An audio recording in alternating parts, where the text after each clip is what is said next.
Good morning, everybody. This is Mike Brennan here at the National Hurricane Center. It's just after 10 a.m. Central Time on Saturday, July 6th, coming on with an update on Tropical Storm Beryl and its threat to much of the Texas coast. It's going to develop here over the next couple of days.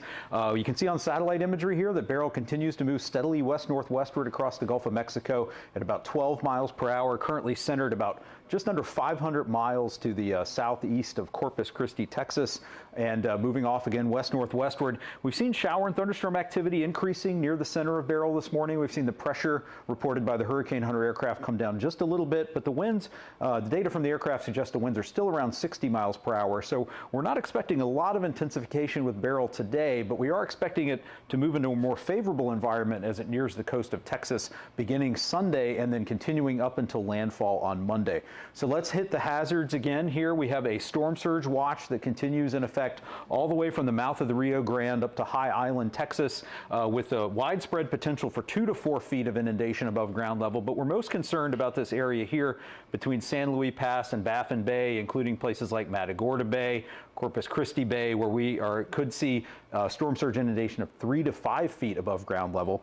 So we'll likely issue a storm surge warning for portions of this area later today and begin to focus in on the area that has the greatest potential for that life-threatening inundation. But anybody living within this storm surge watch area, if you live in a storm surge evacuation zone, please start making preparations in case you are asked to evacuate by local officials, and get ready to potentially, you might need to leave your home, especially out on these barrier islands, but also in these bays, Galveston Bay, Matagorda Bay, Corpus Christi Bay, where we could see some of those higher inundation values play out as Beryl makes landfall along the Texas coast on Monday.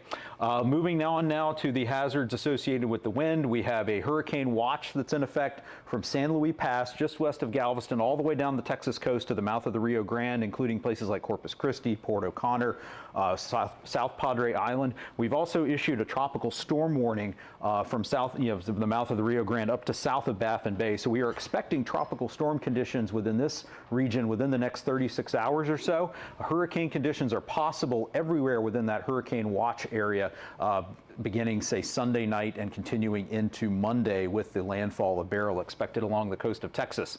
If we look at the track forecast, it really hasn't changed much this morning. We're expecting a west-northwestward to northwestward motion to develop over the next day or so, and with a northward turn expected Sunday night and Monday. And this area here is where Beryl is going to get into that more favorable environment for some intensification, and we are expecting the system to go on and regain hurricane strength.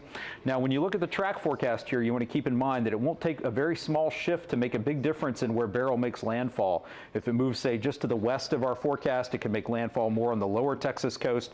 A shift to the right would bring it up towards closer towards the past Matagorda Bay up towards the San Luis Pass area. So everyone here is at risk of seeing those hurricane and storm surge conditions, and we'll see how the track sorts itself out. After landfall, as expected, Beryl will quickly weaken from a wind perspective, but it's going to bring a heavy rainfall threat across much of eastern Texas. And if we look at that rainfall threat over the next couple of days, going actually all the way into the middle portions of next week, we're expecting widespread rainfall totals across the portions of the Texas Gulf Coast, much of eastern Texas, of 5 to 10 inches. We don't know exactly where that heaviest rainfall is going to fall. It'll depend on the details of Beryl's track, but the potential is there for some isolated totals to exceed 15 inches in some locations. And that's going to lead to the potential for some fairly significant flash flooding, especially as we get into the day on Monday. We have a level 3 out of 4 risk for flash flooding in places like Victoria, Houston, Bryan, College Station, up to Palestine. This is the area that we're most concerned about for the potential for some pretty considerable flash flooding, especially during the day on Monday. That flash flood risk will also extend up into portions of the Arklatex region and continue later on into the week. I also want to touch on the rip current risk. As Beryl moves across the Gulf of Mexico, there's going to be widespread dangerous surf and rip currents across much of the Gulf Coast. So please heed any warning flags you see. Distant hurricanes can be deadly. So even in places like the Florida Panhandle, the Florida West Coast, Alabama Gulf Coast. If you see dangerous conditions in the ocean, you see those double flags flying or red flags flying, please stay out of the water and heed any advice from your local officials. I do want to touch briefly on the tornado threat that's going to develop beginning on Sunday along portions of the Texas Gulf Coast. Places like Houston, Galveston to Victoria, down to Corpus Christi could see the threat of tornadoes as those rain bands from Beryl begin to move on shore later on Sunday. So just a couple of quick reminders before we wrap up is remember, get official forecast information from here at the National Hurricane Center at hurricanes.gov. You can also find more information from your local National Weather Service office at weather.gov. Make sure you have multiple ways to receive emergency information and weather warnings through NOAA weather radio. Make sure wireless emergency alerts are turned on your smartphone.